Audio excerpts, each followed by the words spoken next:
So late last year in 2020, I bought this, a refurbished OnePlus 7 Pro, and so far I am loving it. It is incredible, and I've noticed a lot of new smartphone features that I particularly love, especially since I came from a 2016 Samsung mid-range smartphone, the Samsung Galaxy J7 2016. So today I'm going to be running through a list of new features that I love on new smartphones from the last couple of years. So if you're still rocking an old phone like this, it might be worth considering a new one for some of these features I'm about to list. So perhaps the most obvious of these is just updated software and security features. It's especially noticeable on Samsung phones because this fella right here is still on like a TouchWiz looking thing, whereas the new Samsung phones have one UI and they're more up to date in terms of security features, which is very handy. And it's great peace of mind if you're coming from an older device. In a similar vein with security, there are all kinds of new biometric features. So on my new phone here, I've got a fingerprint sensor to unlock the phone. That's pretty cool. And there's also face unlock, iris scanning. Depending on what phone you buy, you can get a lot of unique ways to unlock your phone that are both fast and secure. Number 3 and 4 go right hand in hand, and they're to do with displays. So displays have gotten a lot bigger. So if you're into that, that's great. The display on my old Samsung phone right here is 5.5 inches. That was pretty big back in the day.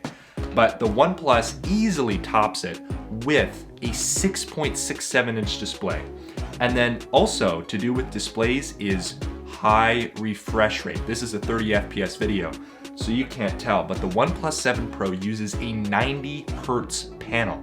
But we've had phones come out like gaming phones and higher end flagships from Samsung and others with 120 Hertz, 144 Hertz displays, which is really pushing display tech forward and makes the user experience so much nicer. Similarly, the next two things go together as well. It's all to do with cameras.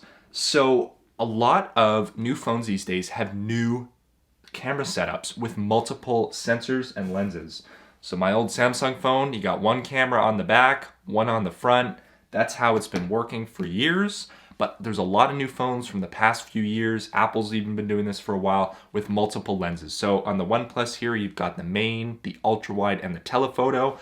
Other smartphones have had high megapixel count sensors like Samsung's 108 megapixel sensors on even the new Galaxy S21 Ultra. There have been macro cameras, some good, some not so good. And there's all sorts of new tricks that are being employed in the physical hardware of camera setups to make them better. And then along with that physical hardware upgrade, there has been a huge shift in software for cameras as well. I'm talking HDR processing, dedicated night modes, and just better image pipelines and processing power available to make the camera end result photos look incredible and right up against what you can take on an entry-level DSLR. So those are my thoughts on new smartphone features that I really love in 2021. Obviously, some of these have been around for a couple of years now, but if you're still rocking an older model of cell phone, it is really worth looking at some of these new features that might be extremely beneficial to you. And of course, this didn't cover everything. There's a million other things I could have covered in this video, but these were some of the high-level, really big features that I've been enjoying on my new phone, and hopefully you learned a lot about new features, things to look for if you're going to purchase a new device. Anyway, that's it for this video. Thank you for watching so much. Welcome to 2021. This is the first video I've filmed this year, and hopefully you will subscribe for more videos like this. I'll be uploading every week for the entire year. Thank you for watching, and have a good one. Also, follow me on Twitter at CalGD.